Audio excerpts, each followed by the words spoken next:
C'est vrai que c'est aberrant ce qu'on fait, de donner un outil numérique à un enfant sans l'accompagnement nécessaire. C'est un peu comme si je donnais les clés de ma voiture à un enfant de 8 ans et que je lui disais, à partir du moment où tu es équipé, tu deviens, d'un claquement de doigts, spontanément capable d'utiliser cette voiture et tu peux aller sur l'autoroute, conduire à côté d'autres véhicules.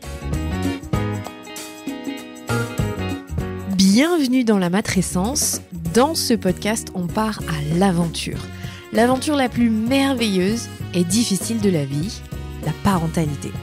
Laissez-vous embarquer au travers des épisodes qui explorent toutes les facettes, des plus complexes aux plus fun, du monde des parents.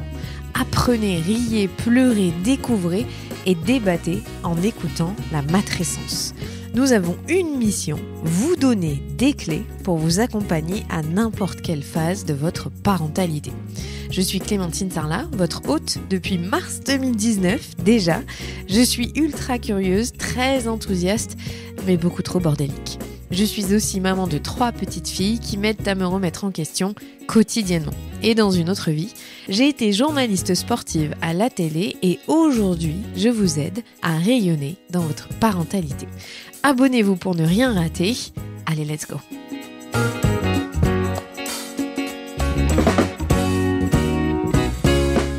C'est la rentrée, c'est le retour, c'est la saison 8. Je voulais d'abord vous souhaiter personnellement une très belle rentrée. Je suis ravie de vous accueillir à nouveau sur le podcast de la matrescence après un très bel été qui, j'espère, vous a revigoré. En tout cas, ça aurait été le but, même si avec des jeunes enfants, peut-être pas tant que ça. En tout cas, aujourd'hui, on va parler d'un sujet passionnant. Et oui, on passe beaucoup de temps à éduquer nos enfants pour les relations à la vie sociale, mais peu pour les initier à la vie en ligne. On agit comme si la technologie et le monde en ligne étaient intuitifs pour nos enfants sans penser à les aiguiller. L'est-il vraiment ? Vous n'avez pas encore réfléchi à la question, mais vous êtes curieux ou curieuse. Vous ne savez pas comment aborder ce thème avec vos enfants.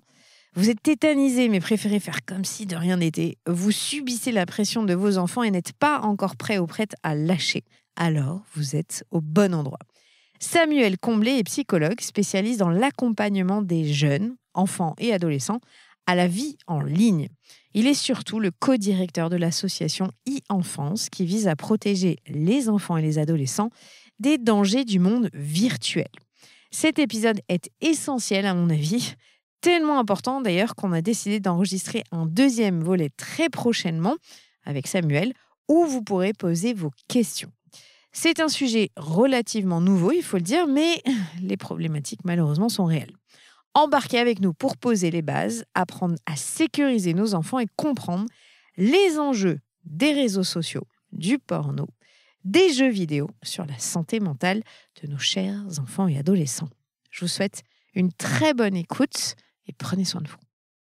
Bonjour Samuel. Bonjour. Je suis ravie de te recevoir ici. On a travaillé, collaboré ensemble sur un événement avec Meta pour parler de l'éducation en ligne, qui est un vrai sujet et tu vas vraiment nous expliquer avec des outils concrets ce qu'on peut faire en tant que parent.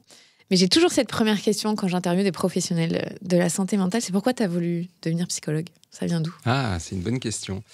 J'ai voulu devenir psychologue parce que je trouve que c'est un métier d'abord dans lequel on peut évoluer énormément en cours de carrière. Et j'avais compris ça très jeune, c'est que le monde du travail peut être très ennuyeux si on fait toujours la même chose.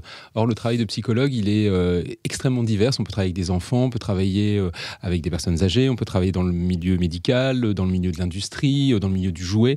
Et je trouvais que c'était un des rares métiers, en tout cas à l'époque où j'ai choisi ce métier, qui permettait de ne pas s'ennuyer et d'avoir de multiples vies professionnelles, et c'est le cas, et je confirme que ça a été ce que j'ai vécu depuis le début de ma carrière, depuis 20 ans.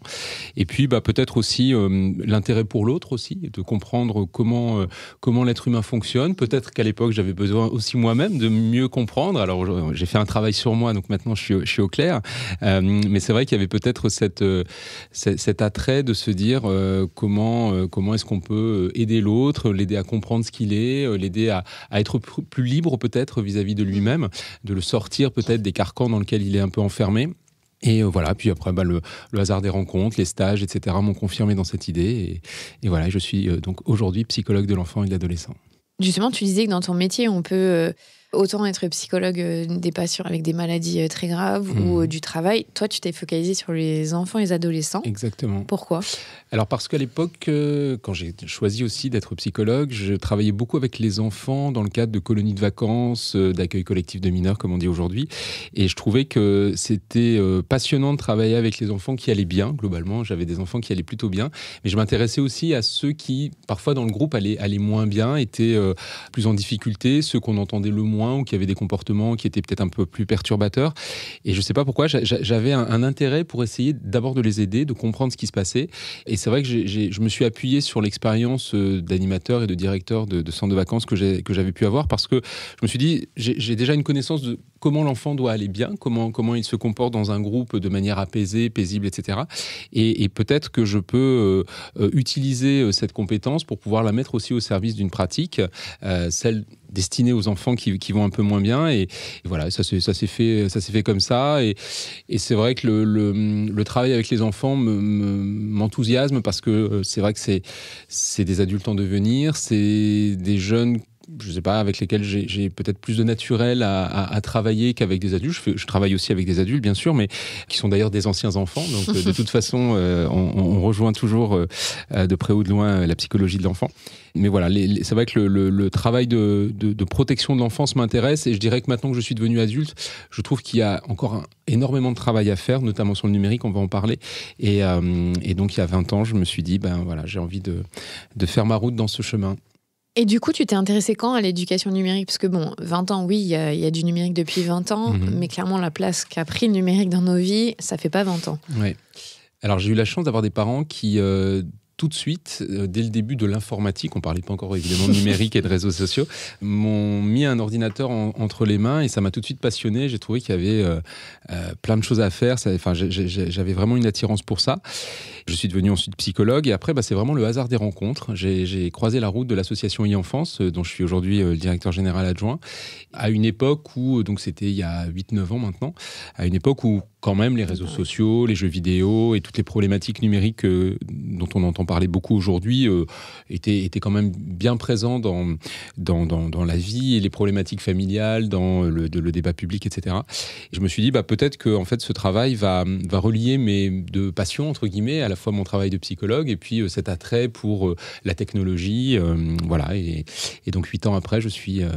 toujours dans cette association, et on travaille justement pour accompagner ces jeunes dans un espace qui est souvent méconnu, dans lequel les parents ne sont pas toujours suffisamment impliqués, et du coup dans lequel ils ne peuvent pas suffisamment aussi protéger leurs enfants. C'est vrai que la vie numérique, elle est centrale aujourd'hui. Enfin, je connais aucun adulte qui n'a pas un téléphone, qui n'est pas connecté de quelque manière que ce soit, où il y en a évidemment, mais ça reste marginal. Et pourtant... on n'a jamais reçu d'éducation autour de ce sujet-là. On nous a laissé nous naviguer, nous débrouiller, adultes ou enfants d'ailleurs. Comment ça se fait ? Alors, pour moi, il y a plusieurs réponses plutôt à cette question. D'abord parce que ça va très vite. Je pense qu'on ne se rend pas compte quand on est un adulte de l'évolution technologique que l'on met dans les mains des enfants.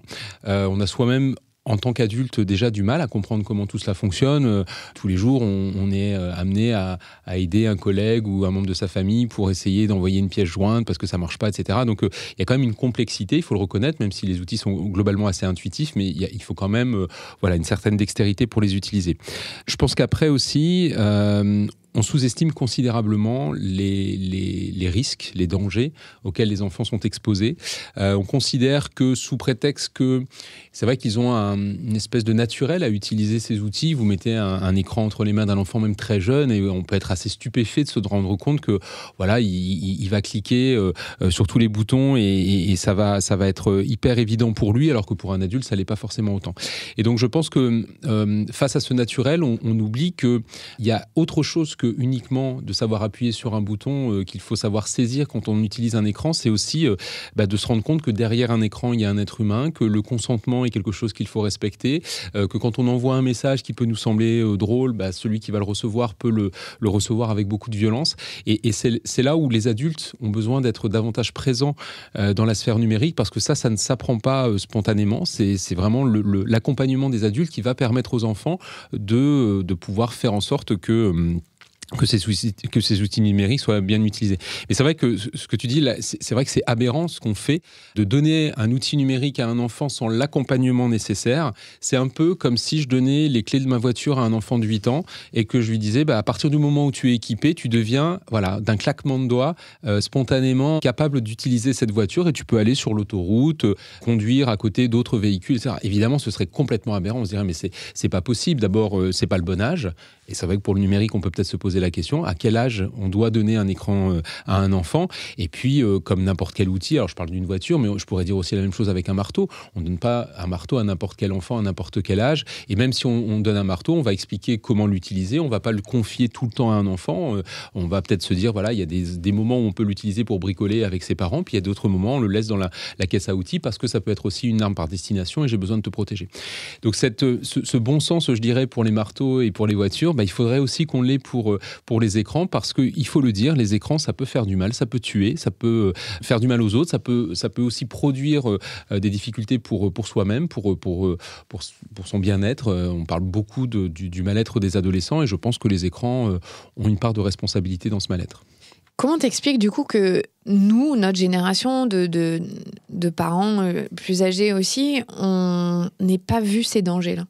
Alors, d'abord parce que je crois qu'on regarde les usages numériques des enfants avec nos yeux d'adultes et qu'on considère que les bons réflexes, les bonnes manières de fonctionner que nous avons, nous, parce que nous sommes adultes, encore une fois, et qu'on a un peu de recul vis-à-vis de ces risques, parce qu'on a un peu de bon sens, parce qu'on sait à peu près se débrouiller, les enfants vont en faire le même usage et vont être capables aussi de prendre un petit peu de distance vis-à-vis de ce qu'ils font. C'est pas possible. Un enfant, c'est pas un adulte c'est pas un enfant, et il faut pouvoir l'accompagner. Je pense qu'après aussi, les adultes ne s'intéressent pas suffisamment à ce que font les enfants sur les écrans. Donc en fait, il y a une méconnaissance. Les adultes croisent les doigts en se disant j'espère que tout va bien, et les enfants se disent j'espère qu'ils ne se doutent de rien, parce que eux, les enfants, ils savent très bien qu'il se passe des choses et il vaudrait mieux pas que les adultes soient au courant, parce que la pire sanction pour un enfant aujourd'hui, c'est d'être privé de son écran, privation qui permet aussi de le mettre sous protection, mais c'est une privation qui est insupportable pour un enfant parce que l'enfant a besoin d'utiliser son écran. Et donc je pense que peut-être la première des choses à faire, c'est prendre le temps de regarder ce que fait l'enfant, prendre le temps de l'écouter commenter ce qu'il fait, quelles sont par exemple ses stratégies quand il est face à un problème, quand il est face à un message un peu agressif, comment il va se débrouiller pour faire en sorte d'être respecté, de chercher de l'aide, est-ce qu'il sait vers qui se tourner pour aller trouver cette aide. Tout ça, c'est des choses dont on devrait davantage parler. Parce que, encore une fois, c'est pas spontané et parce que sinon, si on ne le fait pas, on va se retrouver avec deux mondes, le monde physique des adultes et le monde numérique des enfants, dans lequel il y aura les lois des enfants, le fonctionnement des enfants et où les adultes n'auront pas leur place, où peut-être les lois de la société aussi, les valeurs de la République n'auront pas leur place non plus, et c'est pas possible. Le numérique, c'est un espace de vie comme n'importe quel autre espace de vie. Les enfants vont à l'école, les enfants vont au club de foot, vont à l'anniversaire de la petite copine. Ce que je viens de citer, c'est des endroits dont on s'intéresse. Les parents vont toujours dire le soir, alors, comment ça s'est passé à l'école? Est-ce que tu as gagné à ton match de foot? Comment ça s'est passé? Est-ce que tu as marqué des buts, etc. Bon, des questions très naturelles pour un parent, et les enfants, alors répondent ou répondent pas, mais en tout cas savent qu'il y a une préoccupation pour les parents et ça leur semble assez normal qu'on leur pose les questions. Par contre, un parent qui dirait « Est-ce que tout va bien sur Snapchat en ce moment? Est-ce que sur FIFA, tu as rencontré des difficultés?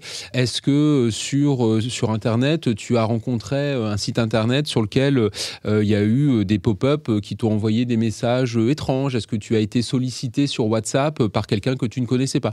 Des choses qui, à mon sens, devraient être des questions naturelles à poser aux enfants, parce que ce que je viens de citer, c'est des risques auxquels les enfants peuvent être confrontés, et malheureusement, c'est pas des questions que l'on a l'habitude d'entendre dans les familles. Or, c'est un sujet comme un autre, et il faudrait qu'on s'y intéresse comme un sujet banal, en fin de compte, comme tous les autres sujets. C'est vrai que quand on a fait cette conférence ensemble, c'est une des choses qui m'a le plus marqué que tu avais dites, de dire on pose des questions à nos enfants pour s'intéresser à leur bien-être et on ne le fait jamais sur la vie numérique, comme si c'était un petit peu un placard où on ne veut pas regarder ce qu'il y a dedans parce que ça nous fait peur aussi à nos parents. Oui, et puis Bon, mais comme tu dis, on croise les doigts et on verra bien ce qui s'y passe. Mais c'est là où est le danger. Exactement, parce que si les enfants, les adolescents ne regardent pas les adultes comme étant des interlocuteurs sur ce sujet, des interlocuteurs comme, encore une fois, n'importe quel autre sujet, le jour où il va se passer quelque chose, ils ne seront pas préparés à se dire « c'est vers l'adulte que je dois me tourner ». C'est vrai qu'il y a quelque chose d'assez désolant quand on écoute les mineurs aujourd'hui parler, pas la totalité, mais quand même une grande proportion, de se rendre compte que les adultes ne sont plus considérés comme les personnes capables de les aider. Et l'école, en particulier, est souvent citée comme un lieu dans lequel les enfants ne se sentent pas suffisamment sécurisés, et en tout cas pas suffisamment aidés quand ils vont demander de l'aide, et les adultes en général aussi. Et c'est là, je trouve, où on est défaillant en tant qu'adulte, en tant que parent, en tant que professionnel, c'est qu'il faut réinstaurer cette capacité à pouvoir dire aux enfants, si tu as un problème, je suis là pour t'aider, je vais me débrouiller. Le problème du numérique, c'est que quand les enfants vont chercher de l'aide, la réponse qu'il leur est faite, c'est « alors là, moi, le cyberharcèlement, Snapchat, TikTok, les jeux vidéo, j'y connais rien, essaie de te débrouiller par toi-même ». Et c'est vrai que quand ils osent, quand ils ont le courage d'aller chercher de l'aide, c'est vrai qu'il y a une espèce de non-réception de cette demande, de cette problématique, et les enfants vont pas aller chercher plus loin, donc ils vont se débrouiller ou ils vont supporter parfois des situations qui sont extrêmement compliquées. Moi, je pense qu'on n'a pas besoin d'être un grand spécialiste des réseaux sociaux ou des jeux vidéo pour aider son enfant. C'est un peu le même principe, j'utilise toujours cette métaphore, quand vous allez le samedi après-midi regarder votre enfant jouer sur le terrain de foot, vous êtes capable, quand vous regardez votre jeune jouer, dire si, je sais pas, il a respecté l'arbitre, s'il a été suffisamment collectif avec son équipe, est-ce qu'il a été respectueux de l'équipe adverse. Enfin, en tant qu'adulte, n'importe qui est capable d'évaluer ça, sans avoir même été capable de jouer soi-même au foot plus jeune, sans connaître peut-être même les règles du foot. Enfin, on a une espèce de bon sens et on est capable de pouvoir porter un jugement sur une situation, même si on n'est pas technicien du football. On est capable de dire, voilà, là, il y a eu un abus, etc. Et dans la sphère numérique, on devrait pouvoir aussi se positionner en tant qu'adulte et se dire, c'est vrai que ce que tu me montres là, ça me dérange. Le message là, il me met mal à l'aise. J'ai l'impression que c'est peut-être un adulte qui te sollicite. Il y a peut-être quelque chose à faire. Et après, charge à l'adulte d'aller trouver lui-même de l'aide pour pouvoir transmettre cette information, parce que les adultes aussi ont besoin d'être aidés. On parlera certainement du 30-18 qui peut être justement un interlocuteur pour les parents pour pouvoir leur dire, on est là aussi pour pouvoir vous accompagner dans cette question qui est quand même difficile de la parentalité numérique. C'est des choses qui... On n'a pas 50 ans de recul pour pouvoir se dire, voilà, il y a 50 ans, Snapchat... Non, il y a 50 ans, ça n'existait pas. Et donc, c'est une des difficultés du numérique, c'est qu'on apprend en marchant.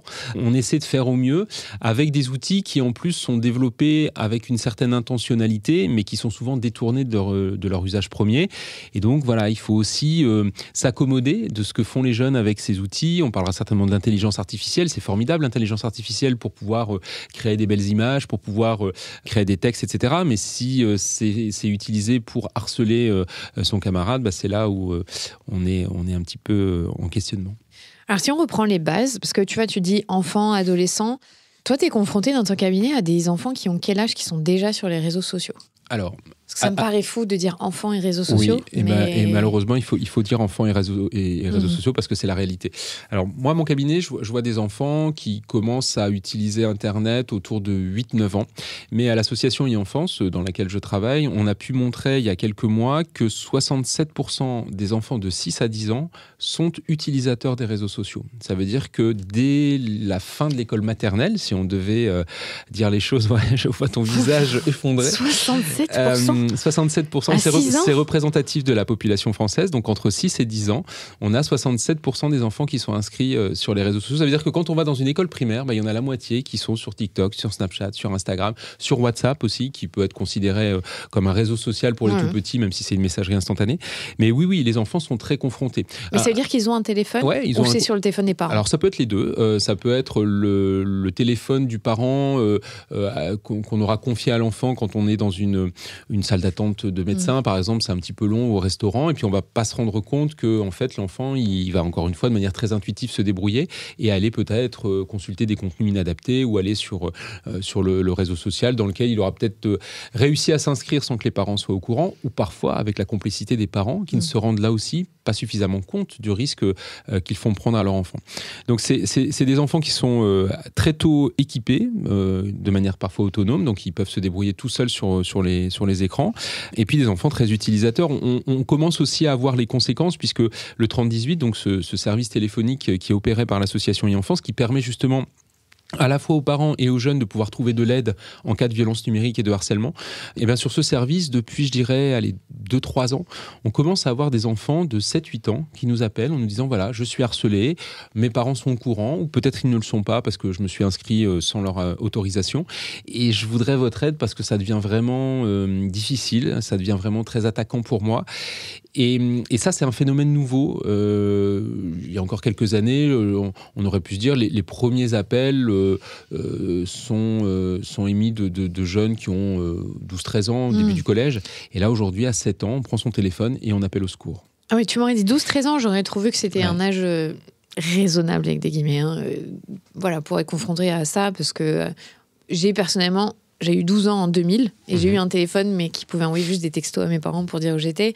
Donc ça me paraît pas aberrant qu'un enfant de 12 ans ait un téléphone entre les mains, mais comme tu me dis qu'il y a des enfants de 6 ans qui ont déjà accès à des outils numériques de cette particularité-là. Le taux d'équipement en France, dans beaucoup d'études, on le voit, c'est à peu près entre 9 et 10 ans. On voit que des enfants commencent à avoir leur propre matériel à partir de 9-10 ans. Ça ne veut pas dire qu'avant, ils n'aient pas déjà accès à un écran.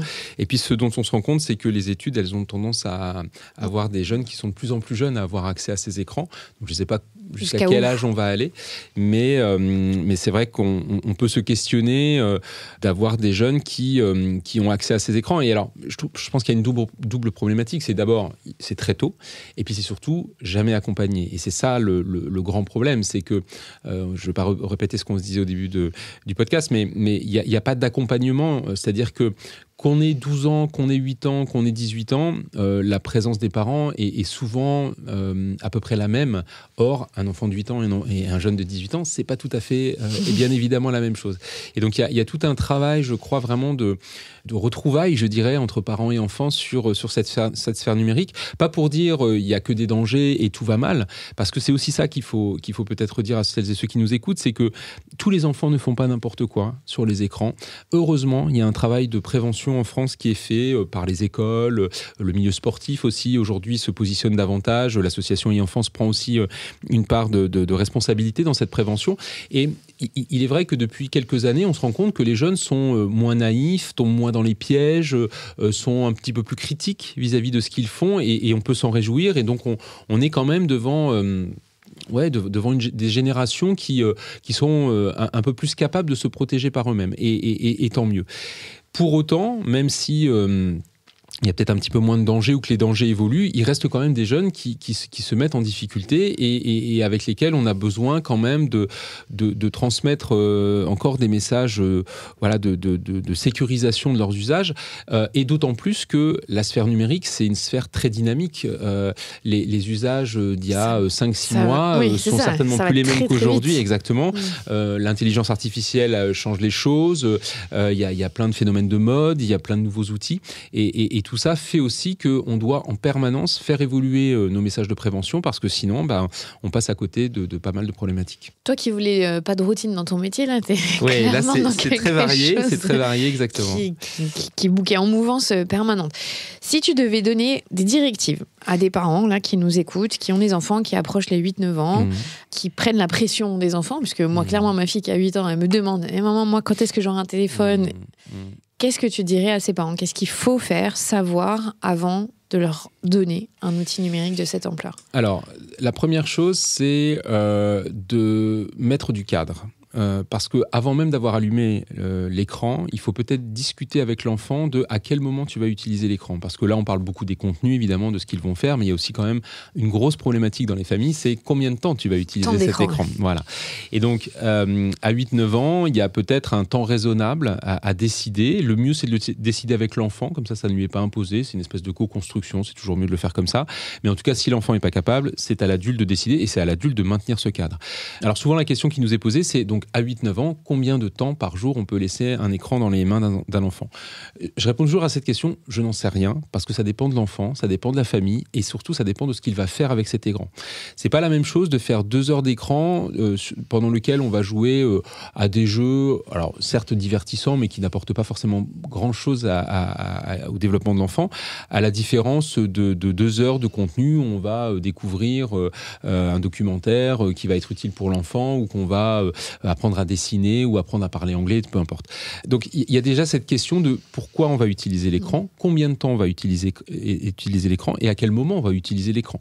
Donc par exemple, de mettre quelques règles, pas le matin quand je me lève par exemple, donc c'est pas un écran qui sert de réveil, pas avant de se coucher, pas pendant qu'on est en train de manger, pas pendant qu'on est en train de faire des courses par exemple et qu'on se balade en famille, bah non, il y a des endroits un peu à sanctuariser et c'est des endroits sans écran. Donc déjà, c'est la première des choses de mettre ce cadre et de valider que l'enfant est d'accord pour que l'écran soit utilisé dans des moments comme ça bien précis. Il faut aussi parler, je pense aussi des émotions, parce que souvent l'écran, il est utilisé comme une espèce de défouloir. Quand l'enfant est énervé, on va donner l'écran et puis il va se calmer. Non, l'écran, c'est pas un endroit où on va décharger sa colère, où on va faire en sorte de trouver du réconfort quand on est un petit peu triste. Il faut vraiment privilégier le côté utile de l'écran et pas un endroit où on va pouvoir réguler ses émotions, parce que sinon ça donne un rapport à l'écran qui est un peu compliqué, qui peut être un peu biaisé et difficile après à manœuvrer. Et puis une fois qu'on a fait ça, on va allumer l'écran. On va montrer à l'enfant comment s'en servir. Alors en général, il faut pas trop longtemps parce que les enfants tapent assez vite sur les boutons. Tout est fait pour que de toute façon ce soit très simple et tant mieux. Au moins ça nous fait gagner du temps. La question, ça va être après, et ça c'est valable à tous les âges, mais en particulier quand on commence. L'objectif, c'est de développer l'esprit critique de l'enfant, de faire en sorte que quand il regarde un contenu quel qu'il soit, que ce soit une vidéo sur YouTube, que ce soit un message ou une photo ou une vidéo sur un réseau social, que ce soit un échange sur un jeu vidéo, qu'il ait toujours un peu de recul pour se dire est-ce que ce qui se passe là est normal pour moi, normal pour les autres, si je suis témoin, est-ce que j'ai pas quelque chose à faire peut-être pour protéger la personne qui est victime d'un message. Donc est-ce que ce que je vois là est adapté, et si oui, très bien, et sinon qu'est-ce que je dois faire. Et qu'est-ce que je dois faire, souvent il n'y a pas beaucoup de réponses parce que les enfants sont très en difficulté de savoir quoi faire parce que tout simplement, encore une fois, on ne leur a pas appris. Donc le quoi faire déjà, c'est aider l'enfant à identifier les personnes de confiance vers lesquelles il va pouvoir se tourner quand il est en difficulté sur Internet. Donc c'est souvent les parents, ça peut être la maîtresse, le grand frère, peu importe. Moi je conseille toujours aux enfants de réfléchir aux personnes de confiance et d'y réfléchir au pluriel. Parce que si on n'en a qu'une et que cette personne n'est pas disponible ou qu'elle n'a pas su nous aider, les enfants ils vont pas chercher plus loin. Donc c'est déjà quelles sont les personnes qui peuvent nous aider, quels sont les critères qu'on va se donner pour estimer que ce sont des personnes de confiance. Et puis, une fois que ces personnes de confiance ont été identifiées, c'est de se mettre d'accord sur le fait que s'il se passe quelque chose sur Internet, tu dois m'en parler.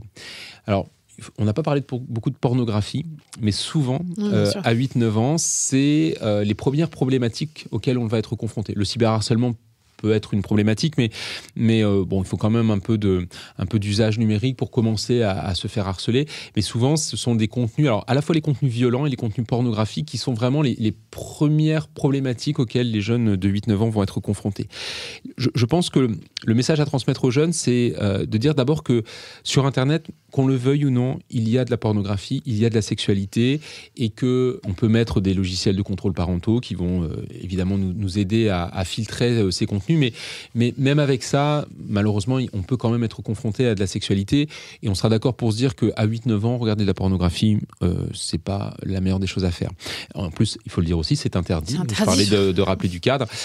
C'est interdit, et c'est pas interdit par hasard, c'est interdit parce que tu n'es pas prêt psychiquement à accueillir en fait la violence de ces images. C'est des images qui sont faites pour les adultes et pas pour les mineurs.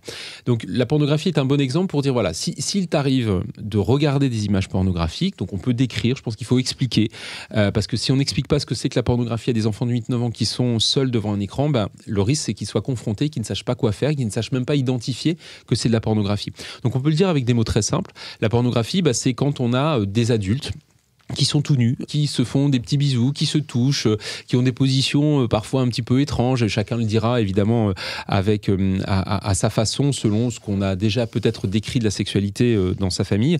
En tout cas, c'est des rapports charnels, c'est des contacts et encore une fois, c'est des contenus qui sont faits pour exciter les adultes, qui sont pas faits pour les enfants, qui sont pas là pour enseigner aux enfants ce que c'est que la sexualité. Et donc, si tu es confronté à ces images, viens me voir. Je ne te gronderai pas. Je pense que c'est important de le dire parce que souvent, c'est de ça dont ont peur les enfants et du coup, ils n'en parlent pas parce qu'ils ont peur que les parents coupent l'accès à Internet et soient privés. Et je t'expliquerai ce qu'il faut faire et peut-être on le fera ensemble. On apprendra à fermer la fenêtre, ce qui n'est pas toujours évident. Vous avez des fois des pop-up qui sont difficiles à fermer et donc il faut parfois l'aide d'un adulte. C'est courageux d'aller chercher un adulte dans ces cas-là pour dire là, j'ai besoin d'aide parce que je suis un peu autonome sur les écrans, mais là, ça dépasse un peu mes compétences. Alors juste, attends, ça voudrait dire que ça peut arriver quand un enfant est en train de regarder un documentaire sur les dauphins. Exactement. Un truc très innocent. Mais les contenus sur Internet sont faits pour amener des images violentes ou problématiques. Tout à fait. Les algorithmes peuvent malheureusement dévier l'enfant vers des choses qu'il n'aura pas forcément choisies. Et alors, je vais donner c'est aussi... pour faire la notion que ce n'est pas forcément l'enfant qui a été chercher ce contenu-là. Et alors, je vais faire un deuxième exemple qui, je pense, va parler peut-être à un certain nombre de personnes qui nous écoutent. Si les adultes qui donnent leur téléphone, leur tablette ou leur ordinateur à leur enfant consultent eux-mêmes des images pornographiques ou des images violentes. L'ordinateur, il se souvient que ça intéresse l'adulte qui est normalement le principal utilisateur de cet écran. Quand l'enfant va derrière chercher du contenu, l'historique de l'ordinateur va spontanément, beaucoup plus facilement proposer ces contenus parce qu'il y a une mémoire en fait. Et donc si on n'a pas vidé l'historique de l'ordinateur, l'ordinateur, lui, il a envie de satisfaire son utilisateur. Il pense que c'est un adulte, il ne sait pas que c'est un enfant parce qu'aujourd'hui, on n'a pas la capacité de pouvoir évaluer l'âge de l'utilisateur devant l'écran. Et du coup, l'enfant va aller cliquer sans vraiment se rendre compte de ce qui est proposé par l'ordinateur. Et c'est souvent, sans le vouloir, les adultes qui vont, d'une certaine manière, inviter l'enfant à aller cliquer sur ces contenus. Et donc, ça peut être ça aussi, la porte d'entrée, avec évidemment parfois la compréhension pour les enfants que peut-être leurs parents aussi regardent ce genre de choses et c'est compliqué d'aller en parler. Voilà. Donc, on y est quand même, encore une fois, et peut-être, je vois ta réaction et peut-être tant mieux parce que ça montre bien qu'il faut vraiment accompagner l'enfant. Et c'est peut-être ça la conclusion de ma réponse, c'est dans les premiers temps, il faut rester à côté de l'enfant. On peut pas, quand on apprend un enfant à faire du vélo, on se tient derrière lui et on va pas lui lâcher la main ou on le tient par la peau du dos dans un premier temps pour et c'est normal, on assure sa sécurité. Dans les écrans ça devrait être la même chose et on devrait pouvoir lâcher la main, lâcher l'écran et laisser l'enfant seul avec lui uniquement quand on est certain qu'il a la base pour se protéger lui-même, protéger les autres, respecter la loi et surtout aller chercher de l'aide, aller chercher du secours quand il en a besoin. Tu vas me dire que je trouve que ce qui est compliqué, c'est de protéger nos enfants et en même temps de leur apprendre que ça peut être un espace formidable pour ou sociabiliser ou apprendre des choses. Tu vois, moi, mes filles n'ont pas accès à mes écrans, c'est-à-dire que j'ai un code, elles ne le connaissent pas. Je refuse qu'elles connaissent mon code parce que je veux pas qu'elles puissent tomber sur du contenu sans que je sois là. Donc c'est un peu de la friction avec ma grande parce qu'elle a envie et je comprends. Et en même temps, j'ai envie de l'éduquer et en même temps, j'ai envie de la protéger et je trouve que c'est très dur de pas lui faire voir comme quelque chose d'horrible et d'affreux, puisque c'est aussi mon métier. Tu vois, là, moi, c'est encore un autre cas particulier. Comment tu trouves le juste milieu avec les enfants par rapport à ça ? Puisque nous, à nos époques, on n'avait pas accès à ça. Donc, on n'a pas de référence, comme tu disais. Sûr. On peut pas s'appuyer sur j'ai eu ça quand j'étais petite, ça m'allait, donc je veux ça.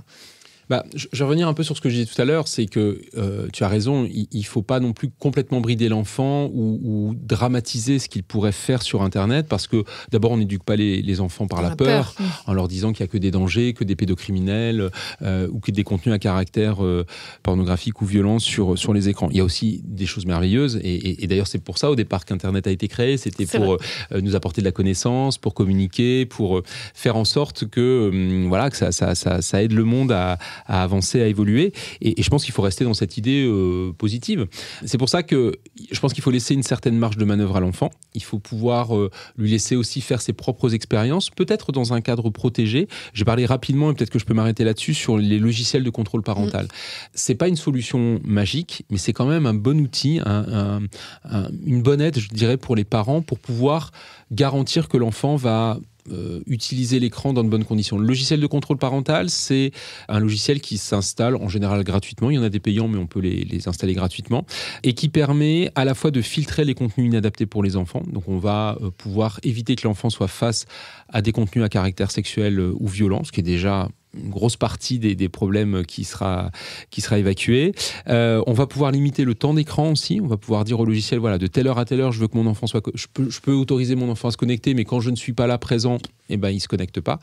Et parfois aussi, ça permet de géolocaliser l'enfant. Alors, par contre, cette troisième option, moi, je ne suis pas fan. Je trouve que, voilà, il faut éduquer les enfants aussi avec une certaine liberté et leur faire confiance. Et la géolocalisation, surtout quand ils ne le savent pas, n'est pas la meilleure des choses. Mais en tout cas, je trouve que pour les deux premières options, donc le filtrage des contenus et le temps d'écran, ça permet quand même de limiter un petit peu les choses et ça permet que le parent soit assez rassuré quand l'enfant va utiliser l'écran et ça fonctionne plutôt pas mal. Ça prend un petit peu de temps, il faut reconnaître, hein, surtout quand on a plusieurs enfants, plusieurs outils, il faut à chaque fois réinstaller les choses. Mais voilà, ça peut être déjà ce première chose à faire. Voilà, c'est un pare-feu. Et alors, ce qui est important de faire, parce que je suis sûr que tous les parents qui nous écoutent sont en train de se dire, oui, mais je sais très bien que ma fille s'est totalement enlevé ce pare-feu, s'est totalement craqué code du logiciel de contrôle parental. À l'école, ils s'échangent les méthodes. Il est vrai qu'il existe des tutos sur YouTube expliqués par des enfants pour faire en sorte que... oui, ça existe. Et du coup, à quoi ça sert? Puisque de toute façon, la barrière, elle est facilement contournable. Et c'est vrai, je ne peux pas nier que ça existe. Je pense que pour qu'on puisse considérer que le logiciel de contrôle parental est efficace, il faut là aussi le construire avec l'enfant. Lui expliquer d'abord que quand il est face à un écran, il va être lui-même confronté à des images qu'il n'aura pas forcément souhaitées et qu'on sera d'accord, lui, nous, en tant qu'adultes, pour le protéger de ces images. Donc, on doit mettre ce logiciel, c'est pas selon la bonne volonté du parent ou parce que le parent l'exige, c'est nécessaire. Encore une fois, tu n'as pas 18 ans et donc tu ne peux pas regarder les mêmes choses qu'un majeur.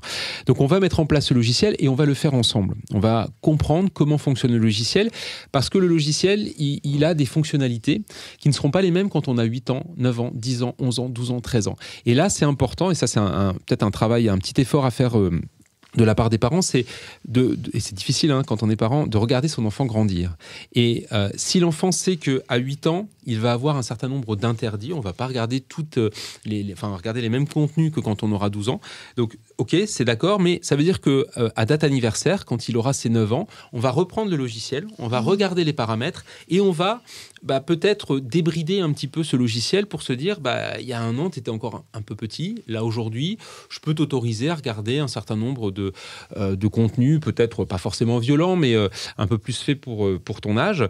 Et puis, quand il aura 12 ans, ce sera encore plus appuyé, etc. etc. Et je pense qu'en faisant ça, d'abord, on permet d'avoir des rendez-vous réguliers pour dire à l'enfant, t'as grandi, je peux te faire plus confiance, et je pense que ça participe à l'éducation et à la manière dont le jeune va se construire. Et puis, ça permet aux jeunes de se rendre compte que, que ce logiciel, il faut le respecter parce que c'est une barrière qui protège et pas une barrière qui empêche et qui interdit. Voilà, donc je pense que ça aide. Et puis, là aussi, je ne vais pas répéter, mais je pense que vraiment de considérer que le numérique doit être un sujet comme un autre dont on parle, dans lequel l'enfant va peut-être rencontrer... Oui, des choses qui vont le questionner, le percuter, le surprendre et de pouvoir en parler, de pouvoir inviter parfois le parent à regarder avec lui une vidéo qui l'aura dérangé. Je pense que ça va participer à ce juste équilibre. C'est un petit peu la même chose aussi, tu sais, la première fois quand tu accompagnes ton enfant à l'école, sur le chemin, le jour de la rentrée, tu vas lui faire toutes les recommandations. En général, les parents abreuvent les enfants de plein de conseils en disant, alors attention, dans la cour de récréation, tu te tiens bien, tu écoutes la maîtresse, tu ne te disputes pas, tu dis pas de gros mots, etc. etc. Et qu'est-ce qui se passe le premier jour? tu lâches la main de ton enfant, tu croises les doigts en te disant j'espère qu'il a bien entendu et surtout retenu tout ce que je lui ai dit et j'espère qu'à 10h et à 15h, 2 moments de la récré de la journée, tout se passera bien. J'espère, j'imagine, de toute façon c'est pas possible, que tu ne vas pas derrière ton enfant tous les jours à 10h et à 15h pour vérifier que tes consignes ont bien été respectées et que tu sais très bien que de temps en temps, tes filles, parfois, ont peut-être un mot grossier ou parfois se sont pas bien comportées et c'est des enfants et c'est normal et c'est pas très grave. Mais d'abord, elles le font en conscience des règles que tu as posées préalablement. Donc je pense que quand elles disent un mot peut-être pas forcément très, très respectueux de l'autre, elles le font en conscience qu'elles dépassent la norme. Et ça, c'est déjà une chose importante, c'est que faire les choses mal, c'est une chose, mais faire les choses mal quand on sait qu'il y a une règle qui a été posée, on ne les fait pas de la même façon. Et puis, si on est toujours derrière eux en train de vérifier ce qu'ils font et de contrôler d'une certaine manière leur comportement, ça les rend pas, ça les fait pas grandir, ça va pas les rendre adultes, ça va pas faire des jeunes, je dirais, en confiance, parce qu'ils se diront, les cours de récréation, c'est des lieux de danger, c'est pour ça que les parents sont tout le temps là et qui nous surveillent en permanence. Et à la limite, j'ai pas besoin de penser, puisque de toute façon, il y a maman qui est derrière moi et elle va me suivre. Voilà, ça serait aberrant de le faire dans une cour de récré, c'est pas plus normal de le faire derrière un écran. Donc, il faut laisser une certaine liberté, poser du cadre encore une fois, rappeler les règles, parce qu'on le sait, les enfants ont parfois tendance à oublier, et puis le travail de l'éducation, c'est de répéter. Et puis voilà, de faire évoluer les règles au fur et à mesure que l'enfant va grandir, en se disant que il a aussi plus de capacités avec le temps qui va se développer. Toi, malgré toutes les connaissances que tu as, le fait d'être dans l'association e-enfance et donc de voir la partie sombre quand même des réseaux sociaux, tu recommanderais quand même que les enfants aient accès à Internet, aux écrans à 8-9 ans ? Alors, moi, en tant que psychologue, en tant qu'adulte et en tant que directeur général adjoint de l'association e-enfance, je recommande de mettre un écran dans les mains des enfants le plus tardivement possible. Okay. Le plus tard possible. Alors, on a tendance déjà à dire, si on veut vraiment parler des âges, avant 3 ans, ça n'a absolument aucun intérêt. Pas d'écran avant 3 ans. Il y a de plus en plus de scientifiques qui se positionnent en disant que ça peut même être préjudiciable pour le développement de l'enfant. Donc avant 3 ans, pas d'écran. Au-delà de 3 ans, alors je vais le dire avec un peu de nuance, parce que si je dis, moi je considérais qu'avant 13 ans, il ne faudrait pas qu'il y ait d'écran, parce que il y a plein d'autres choses à faire. Les enfants, depuis la nuit des temps, ils apprennent à grandir en touchant les choses, en voyant un monde en 3 dimensions. L'écran, c'est de la 2 dimensions. On ne peut pas toucher, manipuler, expérimenter, donc ça limite. Et même si on peut apprendre des choses, on ne peut pas tout apprendre de ce qu'est la vie au travers d'un écran. Donc je pense que si on peut ralentir la demande, enfin retarder plutôt le désir de l'enfant d'avoir un écran, c'est le mieux. Mais on sait aussi que quand on a un enfant insistant, voire plusieurs enfants qui demandent la même chose, à un moment on craque et c'est normal. Et je pense qu'on ne peut pas en vouloir à un parent de mettre de temps en temps, quand l'enfant est fatigué, quand il y a un long trajet à faire en train et qu'on se dit parce qu'il faut reconnaître quand même ce grand pouvoir de l'écran, c'est qu'il calme les enfants, en tout cas il les hypnotise, je devrais plutôt dire. Il est très pratique. Il n'a pas de côté vraiment calmant, mais il a un côté très hypnotisant pour les enfants. Et c'est vrai que du coup, on peut passer le trajet en train très tranquille. Mais on entend parfois des parents qui nous disent « Oui, mais quand même, il y a 2 problèmes quand je dis ce que je viens de dire. C'est que d'abord, c'est une forme d'inégalité. Parce que tous les enfants aujourd'hui ont des écrans dans les mains. Et si mon enfant n'a pas les écrans comme les autres, d'une certaine manière, je ne donne pas les mêmes chances à mon enfant que les autres. » J'entends cet argument et pour autant, je pense qu'il est contestable et qu'on peut aider peut-être les parents et les enfants à compenser tout ça. D'abord, il faut, je pense, aider les enfants à réagir face à d'autres enfants qui diraient dans quel monde tu vis, t'as pas d'écran, mais je sais pas quel mot utilise aujourd'hui on aurait dit mais t'es has-been à mon époque, je sais pas ce que dire, on dit plus ça, mais on se comprend, c'est pas possible. Et je pense que l'aide qu'on doit apporter à l'enfant, c'est d'être capable d'expliquer que d'abord, il n'a pas d'écran, mais il reste heureux pour autant, qu'il a peut-être pas d'écran, mais qu'il fait d'autres activités, qu'il n'a pas d'écran, mais que ça ne l'empêche pas de se tenir informé de ce qui peut parfois se passer. Alors, il est certain qu'il n'aura peut-être pas en tête le dernier défi sur TikTok ou la dernière vidéo du chat qui fait rigoler la France entière, bien évidemment, mais pour autant, il aura peut-être d'autres occasions aussi d'apprendre les choses. Et je pense que c'est important d'équiper l'enfant d'un certain nombre d'arguments pour pouvoir faire en sorte que, j'ai pas d'écran, et voilà, et ça se passe bien, et tout est OK. Parce que il faut que je sois honnête, on a parfois au 30-18 des situations de parents ou de jeunes qui nous sont remontés parce que les enfants sont harcelés parce qu'ils n'ont pas d'écran. Ils sont mis à l'écart et on va créer des groupes WhatsApp où on va se moquer d'eux.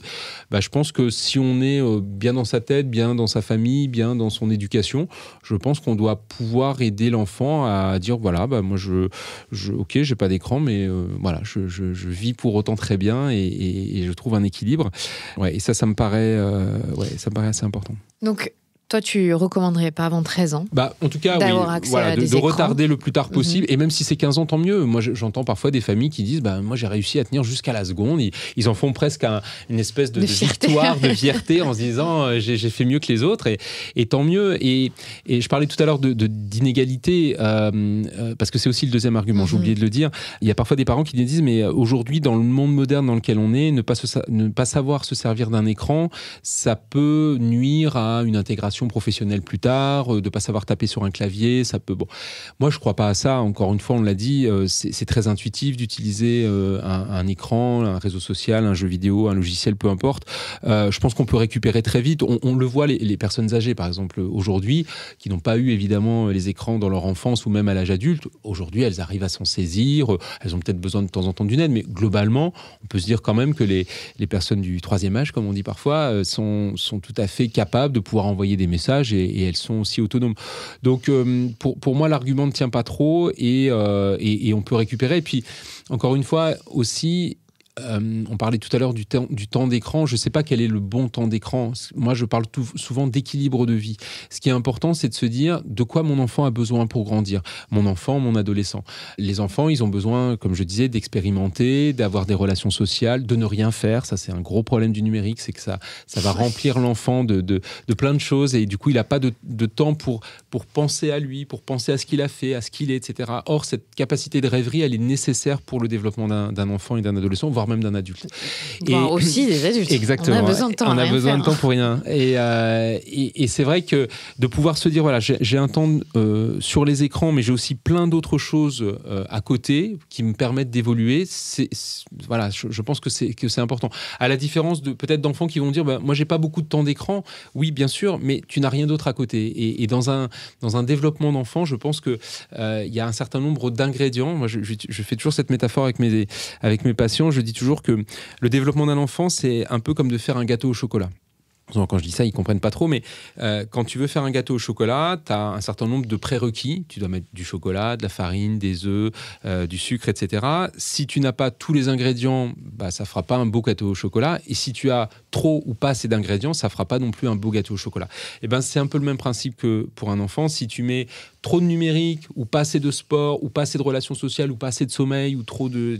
à la fin, ça fera, non pas un gâteau au chocolat, mais pas peut-être un adolescent bien construit, un adulte sur lequel on pourra aussi se positionner plus tard.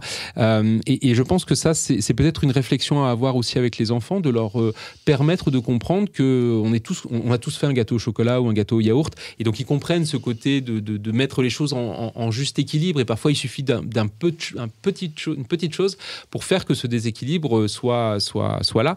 Et donc de prendre une feuille de papier et se dire, voilà, dans une journée, il y a du temps d'écran, du temps de socialisation, du temps sportif, du temps de rien, et de vérifier que chaque ingrédient soit bien présent, et s'il en manque un, de se dire peut-être qu'il en manque un parce qu'il y a peut-être trop de temps d'écran.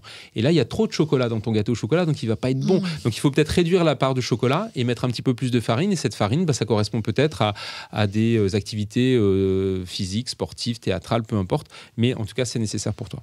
Donc là, c'était plus axé sur les enfants, les jeunes... non, pas les jeunes enfants, justement.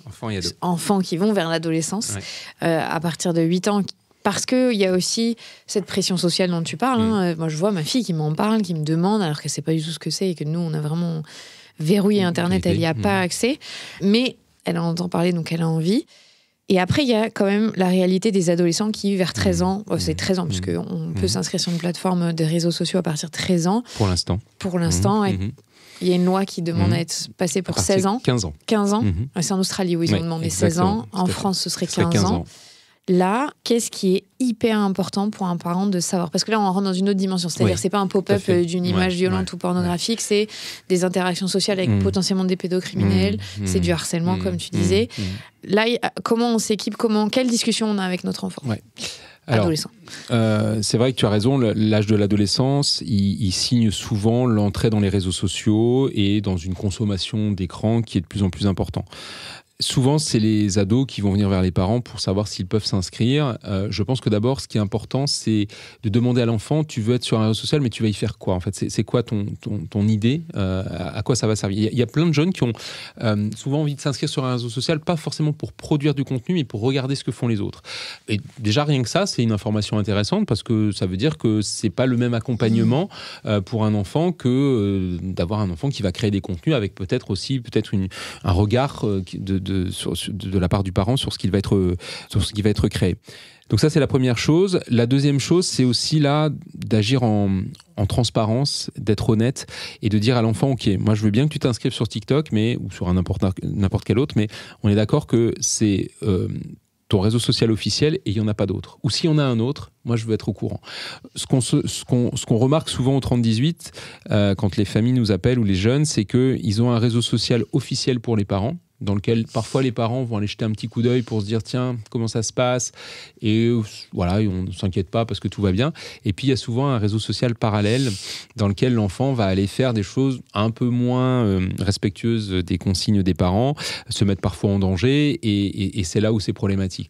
Et je pense que c'est important pour l'enfant encore une fois de considérer que sur un écran, on doit faire les mêmes choses que dans la vie physique. La loi est la même. On est un internaute, mais on reste un citoyen français et on ne peut pas mettre en danger les autres ou se comporter d'une manière inadaptée. Donc voilà, le réseau social, quel que soit le nombre que tu auras de réseaux sociaux et quel que soit ce que tu y feras, je veux que tu respectes à la fois toi-même et les autres. Et si possible, je préférerais savoir sur lesquels tu vas être inscrit. Et puis ensuite, il va y avoir un travail pour laisser peut-être l'enfant montrer aux parents comment il va utiliser le réseau et c'est pendant cette période que le parent doit aider l'enfant à prendre les bonnes décisions, à apprendre à prendre les bonnes décisions, à résoudre un certain nombre de problématiques. Je vais prendre un exemple. Quand tu es sur WhatsApp, tu peux être sollicité par un inconnu qui va te demander d'être ami avec toi pour pouvoir communiquer avec toi. Bon. Alors souvent, c'est des numéros de téléphone qui s'échangent. Bon. Quand c'est un numéro de téléphone, on ne sait pas qui est derrière le numéro de téléphone. Donc la question, c'est si tu es sollicité, alors c'est sur WhatsApp ou sur un autre réseau social, peu importe, si tu es sollicité par quelqu'un que tu ne connais pas, qui te demande d'être ami avec toi sur Internet, quel est ton protocole de décision qui va te permettre de te dire oui ou non, cette personne va devenir un adulte.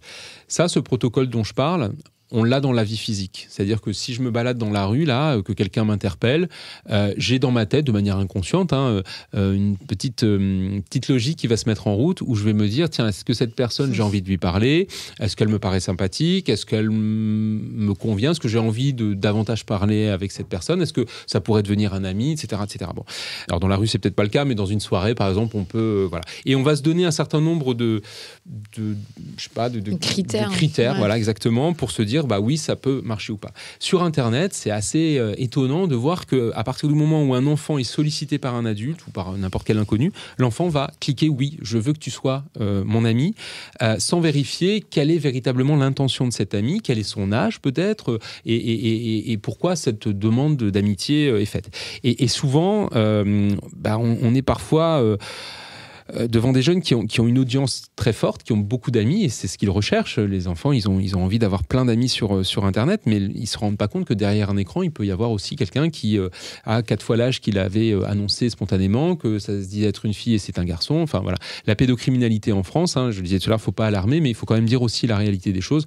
On a un problème en France, et les enfants sont, à mon sens, pas tous suffisamment protégés vis-à-vis de ces comportements pédocriminels. Juste avant qu'on commence l'interview, tu m'as dit quelque chose qui m'a vraiment interpellée, et je le sais, mais que tu le dis, c'est encore plus appuyé. Tu as dit quand il y a des enfants, il y a des pédocriminels. Eh oui, bah oui. c'est d'une logique implacable puisque les pédocriminels sont attirés par les enfants. Donc là où il y en a, ça attire des pédocriminels. Donc il faut être réaliste. Il y en a dans les jeux vidéo. Ça, on doit en parler avec les enfants. Oui, bien sûr, oui. Il faut dire les choses parce que sinon, c'est pas les protéger. Et dire cela, on peut le dire sans inquiéter les enfants, de dire, voilà, il y a parfois des adultes qui ont besoin d'aide, il y a des gens qui ne vont pas bien dans leur tête, il y a des gens qui ne se comportent pas correctement, qui ne respectent pas la loi.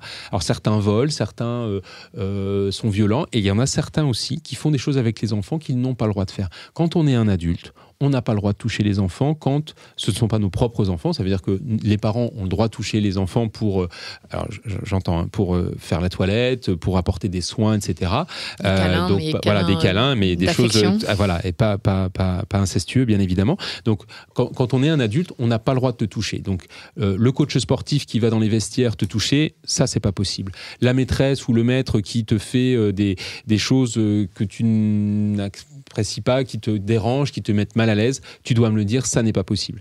Et parfois sur Internet aussi, il peut y avoir des gens qui vont te demander des choses un peu étranges. Alors ces choses un peu étranges, ça peut être, est-ce que tu veux bien parler avec moi ? Et puis on va parler de sexualité. Ça peut être excitant pour un pédocriminel d'entendre un enfant parler de pénis, de vagin, de pénétration, etc. Ça peut être aussi des pédocriminels qui vont demander des photos à caractère sexuel de l'enfant. Ça peut être aussi, alors, pardon, c'est un peu trash, mais il faut dire les choses, des adultes qui vont demander des vidéos à caractère sexuel d'un grand frère qui aura un rapport avec un plus petit frère. Alors ça peut être des tout petits enfants, ça peut être des enfants de 5-6 ans à qui on va demander de faire des choses sexuelles à leurs plus jeunes frères et sœurs devant un téléphone, et le pédocriminel va recevoir cette vidéo. C'est tout à son bénéfice, il va demander à l'enfant une vidéo qui va être autoproduite par l'enfant, donc c'est très facile à faire pour le pédocriminel, il n'y a pas d'effort à faire quasiment. Il va proposer éventuellement à l'enfant de lui mettre quelques crédits dans son jeu vidéo pour le faire avancer plus rapidement, et en fait c'est la monnaie d'échange, comme ça on peut facilement avoir la vidéo. Et puis tout ça se fait sans que les parents soient au courant, parce que souvent on va jouer aux jeux vidéo dans sa chambre sans que les parents soient là, et c'est là où malheureusement il le risque. Bref, je digresse un peu, mais pour moi, c'est important de parler de ça parce que c'est, à mon sens, un des sujets qui n'est pas suffisamment abordé, tout comme la pornographie n'est pas suffisamment abordée, et notamment dès le plus jeune âge. Et donc, pour revenir sur la question de départ, sur les adolescents, de pouvoir leur dire, voilà, il y a un certain nombre de problématiques auxquelles on peut être confronté quand on est devant un écran. Si tu es face à quelqu'un qui te demande un ami, qu'est-ce que tu fais ? Si tu es sur ton réseau social et que quelqu'un t'envoie des messages haineux, se moque de toi, comment tu réagis ? S'il insiste, qu'est-ce que tu fais ? Est-ce que tu sais aller chercher de l'aide là où tu en auras besoin ? Est-ce que tu sais ce que c'est que le 3018, par exemple, qui est le numéro national pour t'aider justement en cas de violence numérique et de harcèlement ? Si tu devais les appeler, le 3018, est-ce que tu saurais quoi leur dire ? Est-ce que tu serais capable de venir me chercher pour pouvoir me dire, tiens, là, il y a un problème ? Voilà. Et donc, toutes ces situations, je pense qu'il faut les imaginer avec l'enfant sans non plus en faire des dizaines et des dizaines, parce qu'encore une fois, il ne faut pas apeurer, mais quand même de se dire voilà, à quoi il pourrait être confronté. Il peut être confronté à ça, et est-ce qu'il est capable à la fois d'analyser la situation, de se rendre compte que ce qu'il est en train de vivre n'est pas normal. Trop d'enfants s'habituent au cyberharcèlement, par exemple. Trop d'enfants acceptent que se faire insulter, c'est normal sur Internet. Ça n'est pas normal sur Internet. Ça n'est pas normal de se faire insulter sur un terrain de foot, dans la rue, à l'école. Et sur un écran, c'est pas normal non plus. Donc si tu reçois des messages agressifs, à un moment il faut prendre un peu de recul et te dire non mais ça commence à me saouler. Je vais encore utiliser des vieux termes d'adultes, mais ça n'est pas acceptable, et de pouvoir prendre un petit peu de recul, ça permet d'aider. D'ailleurs, je peux peut-être proposer un petit outil pour permettre aux parents d'aider leurs enfants à comprendre ça. Le 3018 a une application qui est très plébiscitée par les adolescents, c'est gratuit. On va sur les stores et on peut télécharger l'application 3018, et dans cette application, il y a un quiz qui s'appelle « Suis-je harcelé ?» Alors c'est vrai que la question, elle peut paraître étonnante, parce que nous, adultes, si on est harcelé au travail, par exemple, on sait qu'on est harcelé ou on ne sait pas. Et voilà, et déjà, ça peut être parfois un peu subtil. Et pour les enfants, c'est encore pire. Et moi, je suis parfois atterré d'entendre des enfants supporter des choses que n'importe quel adulte ne supporterait pas 3 jours. Et eux, ils le supportent parfois pendant des semaines, voire des mois ou des années. Ce petit quiz, il se fait en 10 minutes. Et en fait, c'est un certain nombre de questions du quotidien d'un enfant. Quand tu es dans le bus scolaire, par exemple, est-ce que tu es embêté? Quand tu es à la cantine, est-ce qu'on te jette des aliments, etc., etc. Quand tu es sur Internet, est-ce qu'on diffuse des images ou des informations te concernant sans ton consentement? Et à la fin, il y a une espèce de petit diagnostic de où est-ce que tu en es par rapport au harcèlement en tant que victime potentielle. Et il y a 3 couleurs, vert, orange, rouge. Si tu es dans le vert, tout va bien. Orange, attention, il y a peut-être des choses auxquelles tu dois peut-être faire plus attention. Protège-toi. Et dans le rouge, il faut agir. Là, ce que tu es en train de vivre, c'est pas des railleries entre enfants, c'est un délit. Le harcèlement, c'est un délit. Ça peut être grave, c'est puni par la loi et il faut réagir. Et ce petit questionnaire, il est très utilisé par les jeunes et souvent, il sert aussi d'outil de médiation entre les parents et les enfants parce que les enfants vont aller montrer le résultat et dire en fait, je suis dans le rouge, je ne pensais pas que j'étais dans le rouge et qu'est-ce qu'on peut faire ensemble pour pouvoir m'aider. Et je pense que ça peut être intéressant du coup de pouvoir réagir en tant que parent. Voilà, donc pour moi, c'est ça les choses importantes. J'oublie pas les jeux vidéo aussi, on n'en parle pas beaucoup pour l'instant, mais on parle beaucoup des réseaux sociaux et c'est normal parce que les enfants sont beaucoup dessus.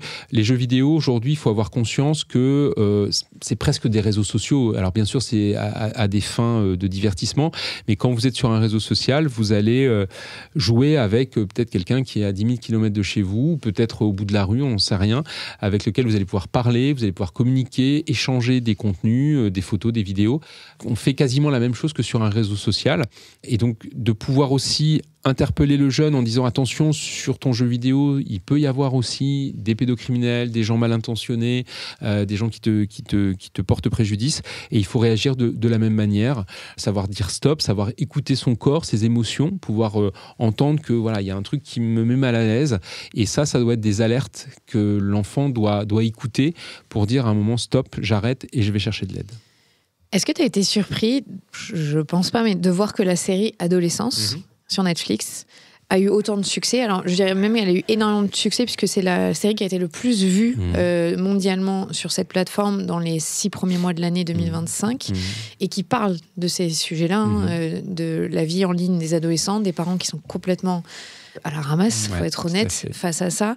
Ça parle aussi des contenus violents, de la problématique de la masculinité toxique et de la violence des hommes envers les femmes. Ça t'a surpris ou ça t'a fait du bien de voir qu'on s'empare de ces sujets-là de manière culturelle et dans la population globale? Alors, j'ai pas été surpris parce que j'ai trouvé que c'était une excellente série. J'ai moi-même été passionné de la regarder. Je l'ai trouvée extrêmement bien faite par le plan séquence, etc. Techniquement, il y a plein de choses. Et puis par les messages aussi. Et je dirais la prise de conscience que cette série a permis de déclencher chez les adultes, chez les professionnels. Moi, la lecture que j'en ai eue, j'ai pas trop vu les messages masculinistes, etc., même si je peux entendre ce qu'on dit, mais pour moi, c'était pas ça le cœur de la série. Moi, ce que j'y ai vu, c'est 2 choses. D'abord, ce que tu as dit, c'est les adultes sont à la ramasse. Je trouve que la scène qui m'a le plus marqué, c'est quand le policier parle avec son fils et qu'on lui fait une traduction des smileys et qu'il comprend pas du tout et c'est là où je parlais tout à l'heure de 2 mondes et on a l'impression que l'adolescent ne comprend pas ce que l'adulte ne comprend pas et réciproquement. Et je trouve que c'est vraiment pour moi le résumé de cette série, c'est que on ne communique pas suffisamment et du coup on ne sait pas ce qui s'y passe, on ne s'y intéresse pas et ça montre bien que on peut être un parent formidable. Enfin voilà, c'est aussi ça la force de cette série, c'est de montrer que dans des familles qui paraissent bien sous tout rapport, il peut y avoir aussi des drames qui se passent de cette façon-là. Et c'est pas le problème d'être un bon parent ou d'être un mauvais parent, c'est le problème de pas s'intéresser suffisamment à ce que font les jeunes sur les écrans, et ça c'est un problème. Et je dirais que le deuxième message aussi me semble avoir été le problème de la frustration. Parce que moi, je pense que ce garçon, je ne vais pas révéler tout dans la série, mais le problème de ce garçon, c'est la gestion de la frustration. Alors, on peut effectivement parler de messages masculinistes, etc., mais ce garçon a été face à une frustration qu'il n'a pas réussi à gérer. Et je crois que c'est aussi un mal de notre société aujourd'hui, c'est de ne pas réussir à pouvoir faire en sorte que les jeunes soient éduqués au conflit, alors pas le conflit au sens je vais me disputer, mais que quand on n'est pas d'accord les uns avec les autres, on peut peut-être en faire quelque chose qui fasse qu'au final, on arrive à être d'accord. Alors, c'est peut-être plein de bonnes intentions et peut-être un peu optimiste ce que je dis là, mais on n'explique pas aux enfants comment résoudre ces problématiques internes de quand il y a quelque chose qui te met en colère, comment tu vas diffuser cette colère autrement que qu'en attaquant l'autre, qu'en envoyant des messages haineux sur Internet. Et je pense que la question de l'émotion et de cette frustration, quand on est sur Internet, elle est extrêmement présente. Si on n'apprend pas aux enfants que quand on n'est pas content, si on n'apprend pas que quand on n'est pas content, on ne doit pas envoyer des messages à caractère haineux sur un camarade, et que la haine n'est pas un médicament pour aller mieux, que c'est pas parce que tu vas te répandre en injures sur ton réseau que tu vas te sentir mieux. Si on le dit pas aux jeunes, ou si on lui permet pas de trouver d'autres alternatives que les messages haineux, il va utiliser les écrans à des fins de libération de cette émotion négative. Si on n'explique pas aux enfants que face à du dégoût, il y a peut-être quelque chose à faire aussi, et qu'on peut réagir autrement que de la façon dont ils le font parfois, je pense que c'est pas aidant. Et voilà. Et donc pour moi, cette série, elle dit ça aussi, qu'on a un travail à faire sur comment est-ce qu'on gère nos émotions, comment est-ce qu'on parle de nos émotions. Moi, j'entends souvent parler, des patients me dire est-ce que vous pouvez m'aider à éviter cette émotion négative ? J'ai eu un deuil, je voudrais éviter cette émotion. Non, au contraire, on va la traverser joyeusement. On va venir l'accueillir, cette émotion. On va en faire quelque chose, parce que d'abord les émotions font partie de la vie, et que les contourner, c'est s'épargner une partie de la vie, et ça peut être aussi des messages qu'on peut entendre. Donc tout ça me semble être développé dans la série, et je pense que c'est une série intéressante parce que elle provoque aussi d'abord le questionnement chez les adultes, et je pense qu'elle peut être aussi un bon support d'échange entre parents et enfants. C'est un bon support de médiation, et de le regarder en famille, puis de débriefer chacun des épisodes, parce que chacun des 4 dit quelque chose de différent. Je pense que ça peut être aussi un bon outil de prévention entre enfants et adultes. Est-ce que je peux rajouter quelque chose du point de vue, moi, de femme ? Je pense sûr. qu'il y a un gros souci de masculinisme dans cette série, notamment parce que le père ne sait pas gérer ses émotions. Il est violent. On peut dire ce qu'on veut, mais il est violent dans cette série, même si on a l'impression que c'est un père aimant et gentil et présent. Lui ne sait pas gérer sa frustration, le père, donc il a modélisé ça à son fils. Toutes les femmes autour de lui dans cette série marchent sur des œufs pour gérer sa violence à lui. Et cette scène qui est très parlante à la prison entre la psychologue et l'adolescent. Je suis désolée pour ceux qui n'ont pas vu cette série, mais elle est vraiment symptomatique parce qu'elle est très très bien faite.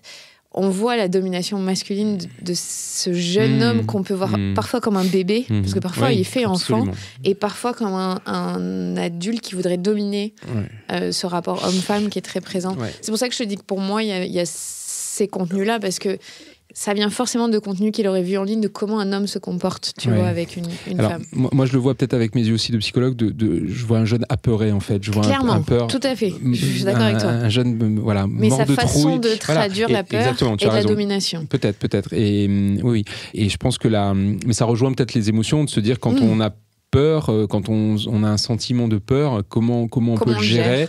La domination d'un homme vers une femme n'est pas la bonne façon de faire, et c'est pas comme ça que tu vas t'en sortir. Donc il y a des messages intéressants. Moi, j'ai cette lecture-là, tu vois, dans cette j'entends. série. Mais encore une fois, je l'entends. Pour moi, c'était pas le message principal que j'avais retenu de cette série, parce que je pense qu'il y avait... Il y en a beaucoup des messages. Mais voilà, il y a plein de choses. mais j'entends parfaitement qu'on puisse aussi avoir cette lecture.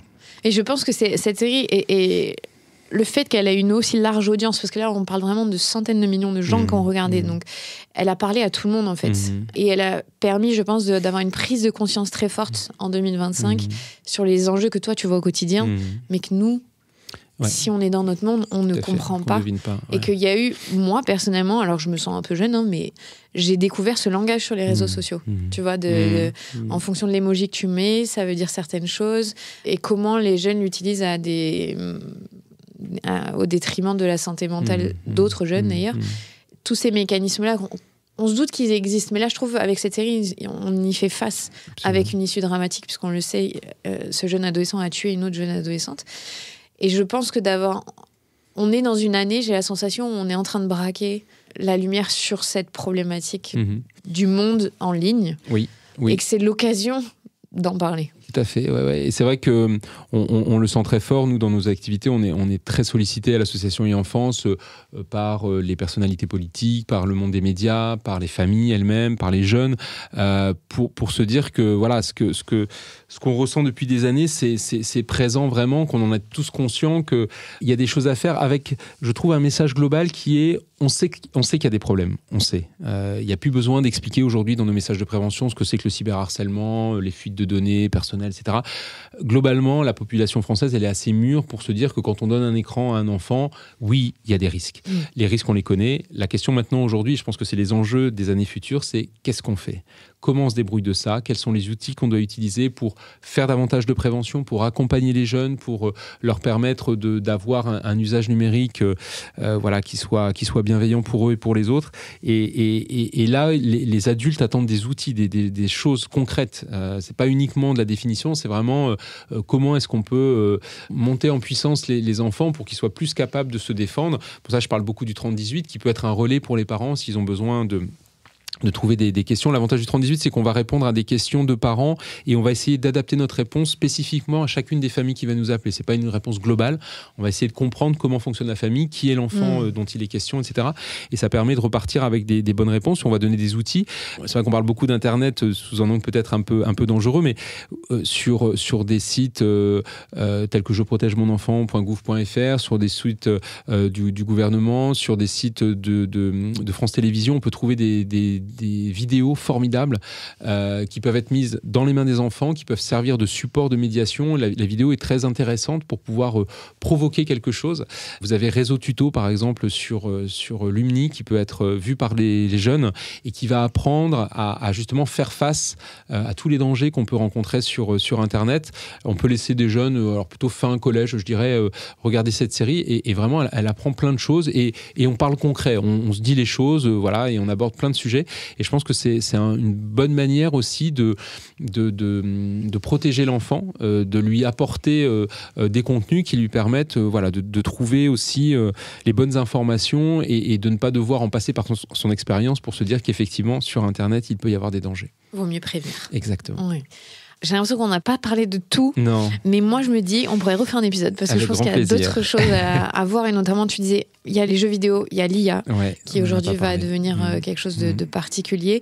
Il y a aussi les plateformes, et ça, on n'en a pas parlé. C'est pour ça que je pense qu'on refera un épisode qui sont en train de mettre des choses en place. Parce qu'elles ont la pression aussi, parce qu'elles ont réalisé qu'il y avait des problématiques. Et c'est important aussi pour les parents de ne pas se sentir seuls. Parce que ce n'est pas une responsabilité individuelle, c'est une responsabilité collective et ça bouge. Donc je pense qu'on pourra faire un deuxième volet avec tout ce dont on n'a pas parlé. Merci beaucoup, Samuel. Merci à toi. Merci. Vous venez d'écouter un nouvel épisode de La Matrescence. Merci infiniment pour votre soutien. Si vous voulez découvrir de nouvelles pépites, n'hésitez pas à aller sur le site www.lamatrescence.fr. Vous pouvez également vous abonner à la newsletter qui sort tous les vendredis. Rendez-vous également sur le site pour pouvoir vous inscrire.